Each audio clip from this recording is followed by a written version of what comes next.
you can homeschool in the United States and you can learn the regulations according to your state and follow those. But what do you do if you live outside of the United States and you want to homeschool your family? Today's video is all about homeschooling overseas and a few things that you should know and consider as you're doing that.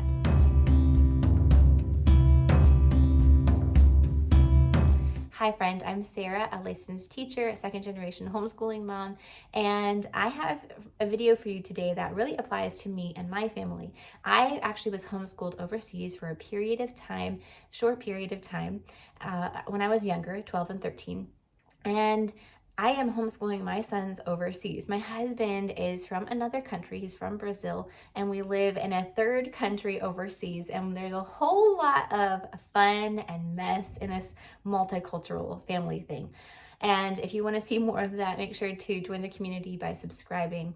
And I'd love to hear your story, why you're interested in this topic, and also just get to know you. So make sure that you comment below. And I really know that a lot of people are interested in homeschooling these days because of situations with schooling and lots of different reasons. But when you're living overseas, there are a few different factors that you should consider that are quite different than when you're just homeschooling in the United States. And so let me just list those off for you. If you have questions about them, please comment below. I'd be happy to try to answer your questions or to point you in the right direction for someone who can. I do know a few other homeschoolers who are doing their homeschooling overseas, and I can point you to their channels. Check those out in the description box below for more resources in this area. I first of all just want to say I'm not trying to scare you at all with this video. Homeschooling overseas is completely possible. It can be very good and very easy in many ways for your family. In other ways, it can be a little more difficult. So let me give you my list of things that you should think about. First of all, you should think about homeschool resources. When you move overseas, you're not going to have the same access to homeschooling resources depending on where you live in the world. Sometimes curriculum companies will not ship to certain countries, or if they do, it's extremely expensive. That's not always the case, but it can be one barrier to you getting resources with you. So you have to consider, can I ship items to my country? Am I going to go completely digital with all of my homeschooling materials? Or am I going to bring everything packed into my luggage? And with packing in your luggage, you're going to have to consider, do you want to pay extra for extra weight or bags, or are you going to only take the things that fit into your suitcase? How often are you going to go back to your home country to pick up curriculum and take it with you? All things that you should consider. Again, can be super simple and easy, but something that you need to think about, especially in this time of the pandemic. I had a family reach out to me and just say they were stuck in Nepal and they had no way of getting their normal homeschool curriculum without paying $3,000. It was a big problem for them. And so they asked me, what can we do? What other curriculum options are there? So I actually made a video all about free homeschool curriculum that you can check out. I will be updating that video soon because I found lots of other options to add to that video. So check that out if you're looking for free homeschool resources or just downloadable ones that you can use overseas. Another thing to consider is your state requirements. So if you are going to be overseas for a while and then like on furlough or on a vacation for several months, year, 2 years in your home country, especially the United States, you need to think about that country's regulations and will you be switching from homeschool to public school or private school at that point? Think about the future so that when you are doing your homeschool, you can try to keep on track with whatever your goal is in that area. If you're going to try to fit with state requirements, keep on track so that you are keeping up with state standardized testing, if that's required, or with other benchmarks that the state requires. Or if you're planning on going to a public or private school, try to keep on track with that school's core standards, Common Core probably if you're in the United States or otherwise. This is just one really good way of preparing your kids for that transition, because if you're going from one type of schooling to another, that's a whole transition in itself, let alone going from one country to another. So do think about that. I should make a video all about the transition to moving overseas and homeschooling, but I don't have a lot of experience in that area. So I'll try to point you to someone else I know who has done that, if I can find them, and leave that in the description box below.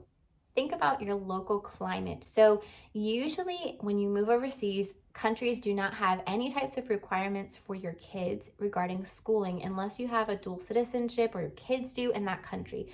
So for example, my husband is from Brazil. If we moved to Brazil, Brazil just recently this year passed some laws making homeschool possible in the country, whereas before it had been mostly illegal or just kind of murky regarding the regulations on that topic.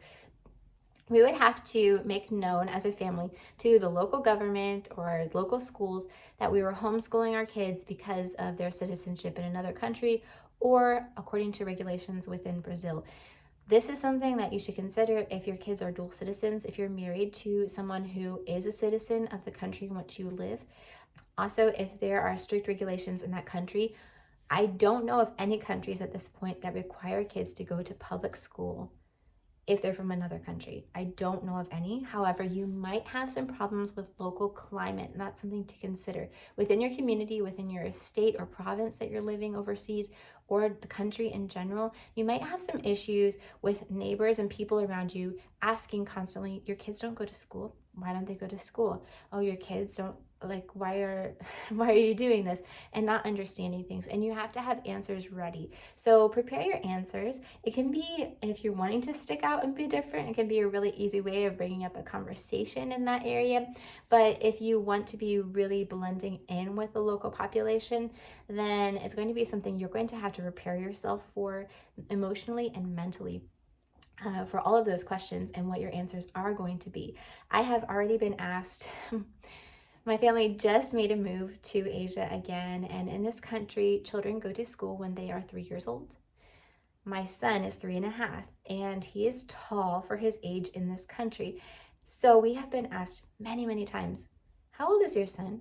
Why doesn't he go to school? And I've had to answer. Thankfully, I've been able to understand what people are telling me and to be able to formulate an answer in whatever rudimentary way I could to give them, and they seemed to understand and then be okay with it. They weren't being aggressive, they were just very curious. So I had to prepare myself emotionally and mentally for when I take my son to the playground, he's probably going to be asked that question, or I'm going to be asked that question. And I just need to be prepared that we're different. This is one more way in which we're very different from the people around us, and I'm okay with that. Consider resources and support, especially if your child has special needs or has no access to special education. This can be a really big area. It can be really draining as a mom to live overseas with no access to support or help if you have a really big need that you feel like you're not able to meet. So consider what resources you can tap into. Are there homeschool groups in the area? Is there an international school that you could take some classes at or get help from the personnel there for tutoring or support regarding special education or other topics that you don't feel equipped to handle? Thankfully, these days there are a lot of resources online, so you're not just limited to local resources when you move overseas, but do look into those, consider those. What are going to be your needs? What do you feel like you can meet? Where is your bandwidth? Where is it ending? How much bandwidth do you have? Consider high school transcripts. So consider college. This is two things. Consider college and try high school transcripts. You want to probably give your kids the option of college, right? And so you're going to have to consider where they are likely going to go to college and give them what they need to successfully go there. This would include in the United States high school transcripts. So you're going to have to consider the college classes and courses that are high school classes and courses that are required for high school graduation within the US, if you're from the US. Things like a certain number of science classes, math classes, English classes. With this, you have to make sure that you're teaching those things on track, but also you're going to have to be able to make your own high school transcript. Depending on your state, they might have different requirements, and depending on the college, they might want to see more or less in this area. But you do need to think about that as you're planning on homeschooling, because you're not going to have around you the same standards or same norms of education in another country as you would in your home country. So those things might not come as readily to mind. So be prepared, pay special attention to those things so that your child is prepared for college. Also think about SAT and ACT if you're in the United States, or other types of entrance exams if you're in another country, or from another country, I mean. So you need to think about how your child is going to take those. Often international schools will have options for taking these tests, and homeschoolers are usually welcome to take those tests at the school, paying the small fee, of course, for the test itself. So just make sure that you do those things in a timely manner and at the correct times. If you're planning on living overseas for a good amount of time, even after your kids graduate from homeschool and head off to do whatever higher education they wish, think about college and scholarships and student loans. As a person living overseas, access to taking student loans as a parent for your child might not be as easy or even possible in some cases. So think about those things, plan ahead for those if you have a high schooler who is soon to be graduating. Also, think of scholarships. That's a wonderful, wonderful, wonderful way to pay for your kids' college. I actually was able to graduate with zero debt. My senior spring semester, I had repaid all of my student loans, and I actually was paid for that semester to go to college. So it is really, really possible. I know it. If you're interested in hearing that story sometime, just let me know in the comments below.